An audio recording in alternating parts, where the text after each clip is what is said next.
Alright, in this video, I'm going to fix this PVC raincoat where it had torn here under the arm. So the first thing I want to do is go ahead and tape it together, and then I will do the repair on the inside. So I'm going to go ahead and I'm going to take some of this painter's tape,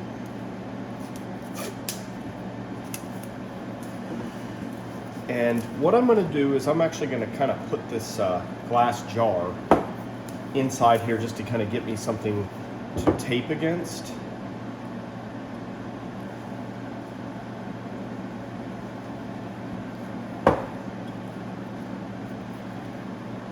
And the better job that I do taping this together, the better it's going to look. So if you spend a little bit of time with this part of it, then your repair is going to look better. So you can actually spend more time on this part of it than the actual gluing. It should mostly come back together. Sometimes the material can stretch when it tears, so you may have to kind of stretch it to get it to go back together. So the good thing is that the material is fairly stretchy, and so sometimes you do have to kind of pull it, and that's what I love about this glass jar, is that it kind of gives you something to stretch across. So I find it easier to kind of do it piecewise with small pieces of tape that are maybe about 1 inch a piece.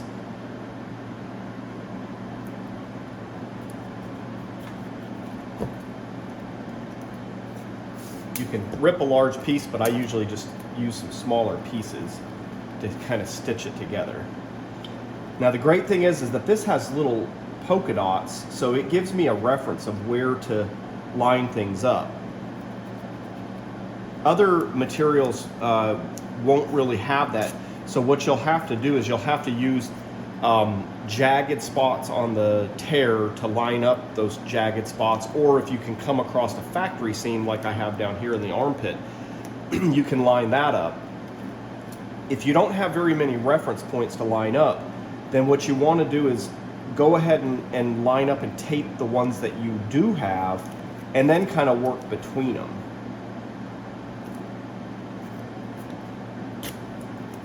It's kind of a divide and conquer approach. So if you can get those reference points lined up, and then you can kind of tape between those the best that you can. So I'm going to keep on working on this and get the whole thing taped off, and then we'll start gluing. Alright, so now I've got all of this taped off. What I need to do is go ahead and turn it inside out, and then we can cut the strips that we're going to use to patch it with. So first thing I'll do is get this turned inside out carefully. You want to be real careful because it's just taped. That tape's not super strong.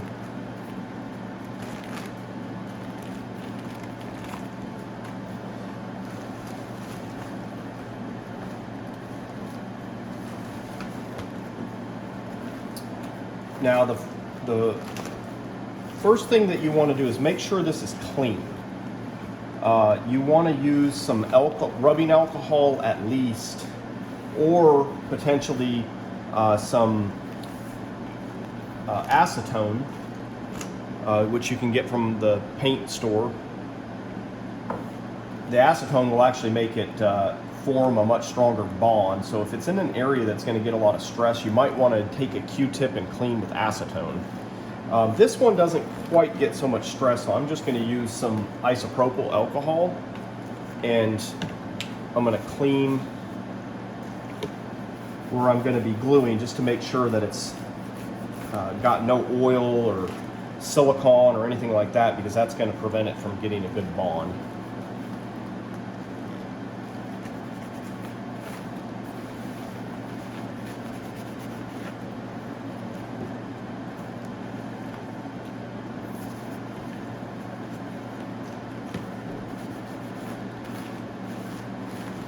So next, we want some strips of material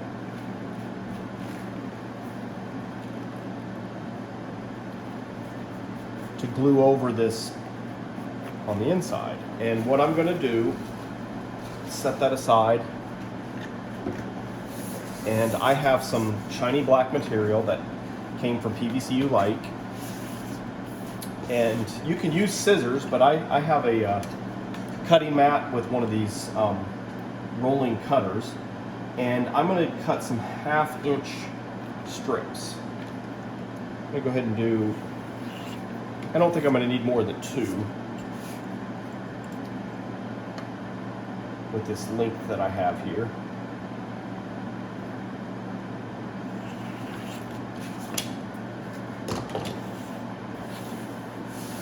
Then I'll go ahead and round 2 of the ends, because the corners don't really glue very well, so you might as well get rid of them.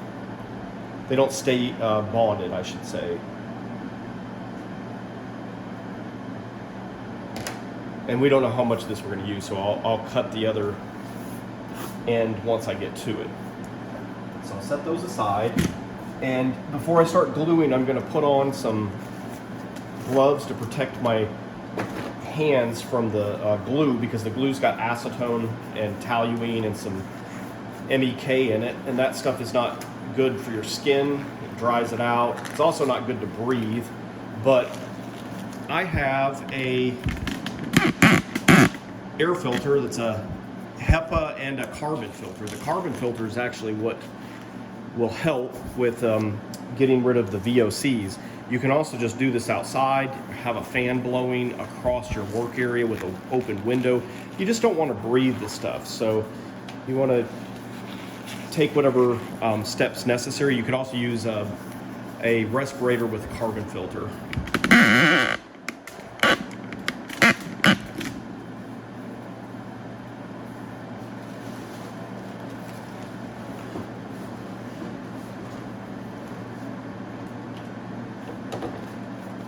So the glue that I'm going to use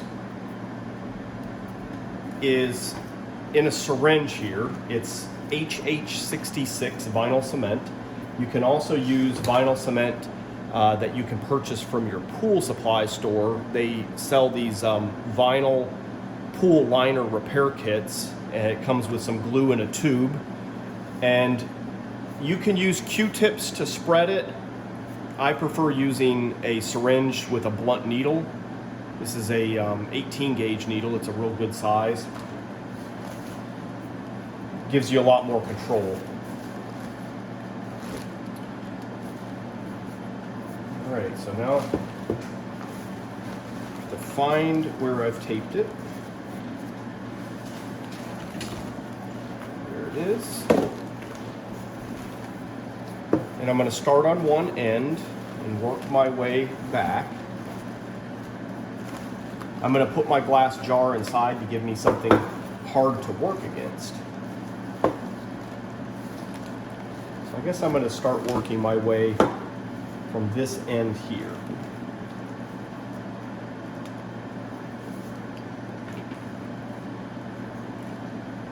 Right down here is the start of my rip.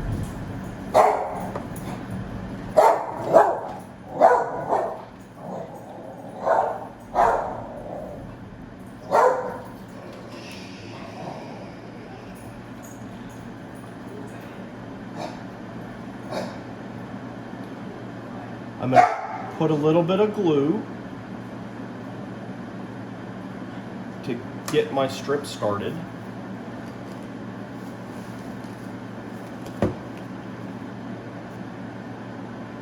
This is going to kind of be my anchor point.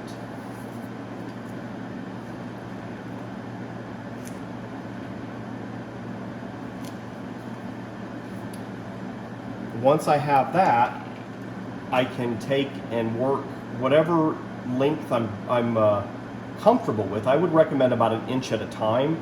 Once you get a little bit more comfortable, you might go a little bit more.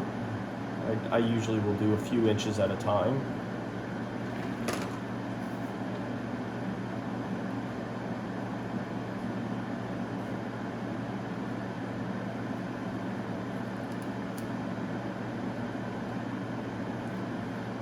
And you can kind of curve it to some degree since it is flexible.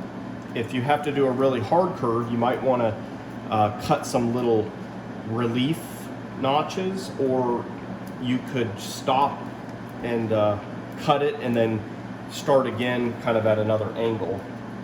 Now, if you have access to one of these little brayer rollers, they're really nice for smoothing it out, getting it to bond, getting the air bubbles out. If you have like a little pucker right here like this, you can kind of put some glue up under there, take a paper towel to push against it so that the paper towel gets rid of the excess glue, roll it, and then just keep moving on with whatever length you're comfortable gluing at a time.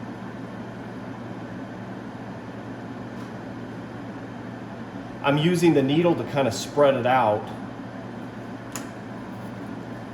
so you can see the benefit of having a syringe and how much easier it is as opposed to using a brush or a Q-tip. So I really recommend the syringes. You can get them on Amazon if you look for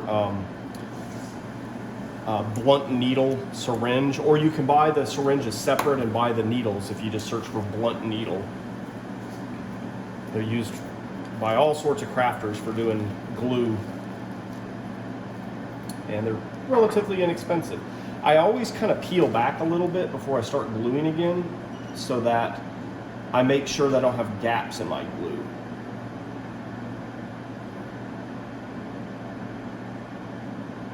I try to make sure that I have glue all the way from one side to the other.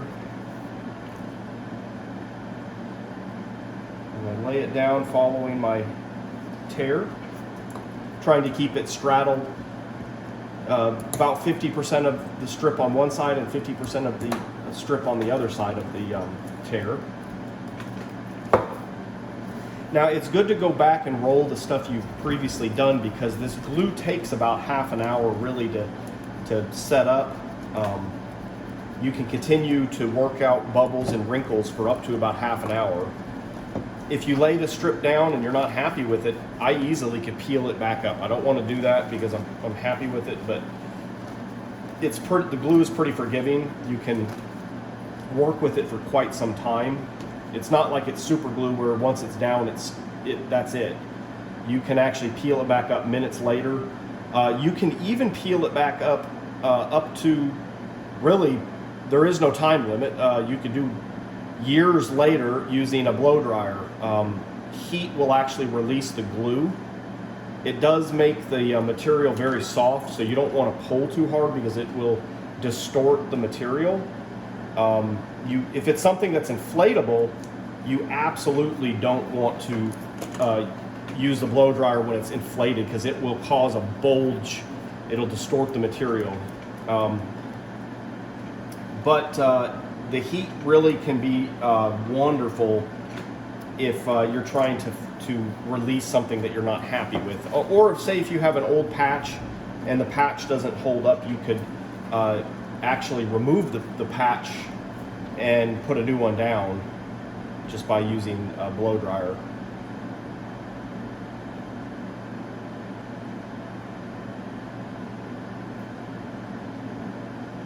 So it looks like I'm down here to the armpit. I'm about halfway.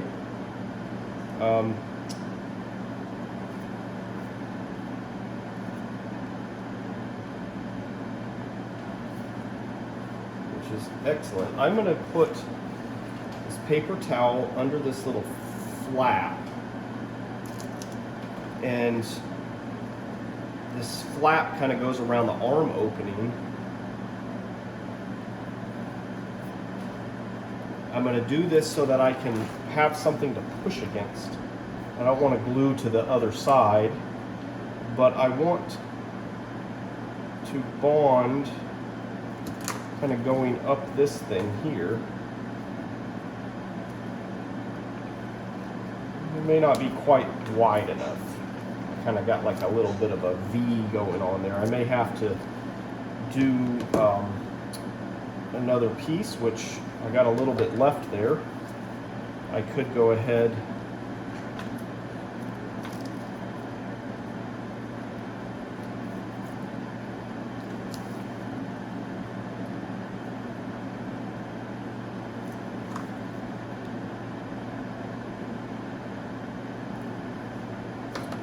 Actually, I forgot to round off my corners, so let me do that real quick.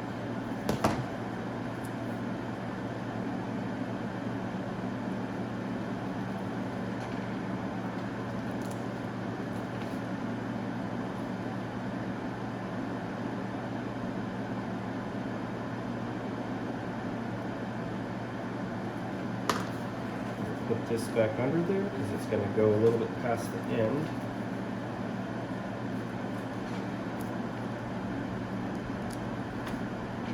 The best thing to do is stay calm as you're doing this, because you can always fix. You can always peel it back up. The glue is pretty forgiving if you do something that you don't like.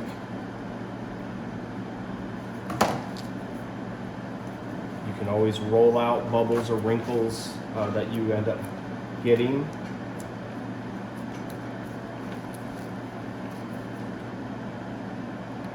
You can always use acetone to get rid of excess glue using a Q-tip. You get a bunch of glue residue, you can wipe it up with a paper towel and then use some acetone to kind of clean up the rest.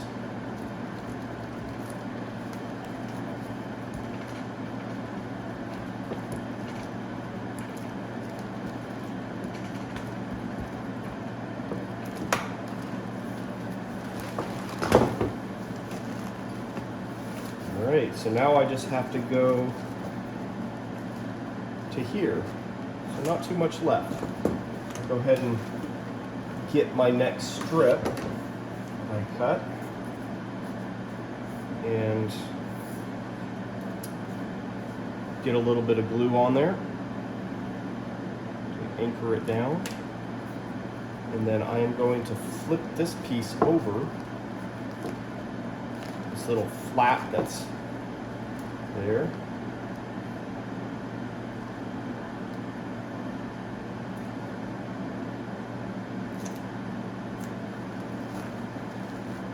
And it looks like I might need just like I did on the other side, I might need another little piece. So I cut that.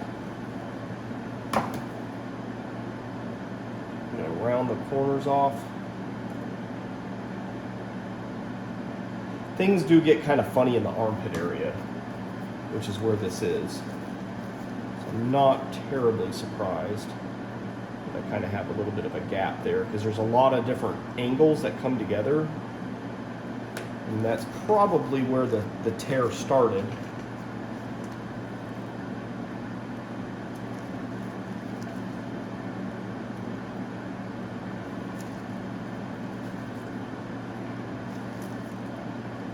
Want to make sure that's got plenty of reinforcement. So having that extra strip there should really help quite a bit. That way we don't have that problem again.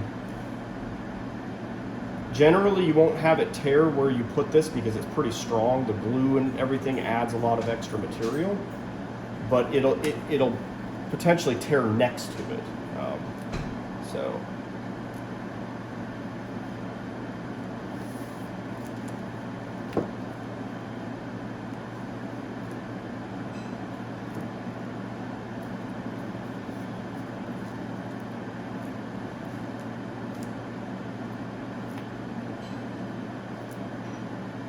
if you get wrinkles, you can kind of stretch the material with your fingers to kind of pull the wrinkle out. The material is pretty stretchy, and you can kind of work with it and mold it as the glue is setting up.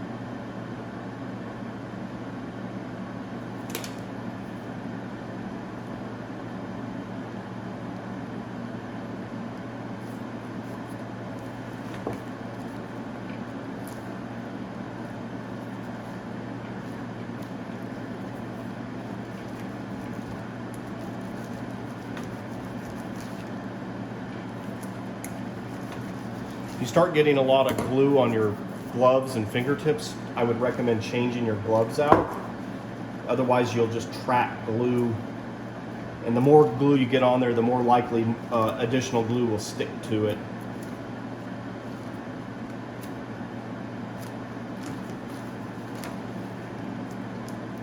Mine are okay for the time being, but if I keep doing work, I'll need to eventually change them.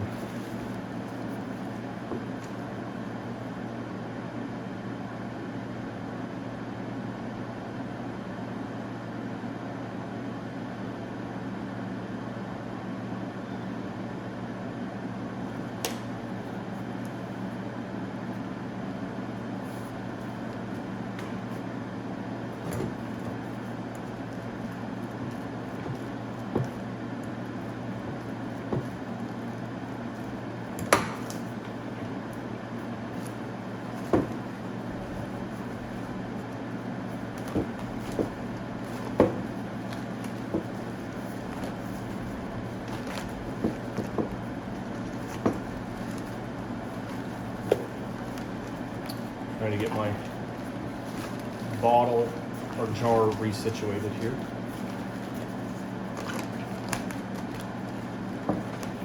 It is on the shiny side of the material, so the glass really likes to stick to it. You could always put some cornstarch if you need to. Just don't put the cornstarch on the side you're gluing, because then your glue will not stick. So this is probably down to the last stretch.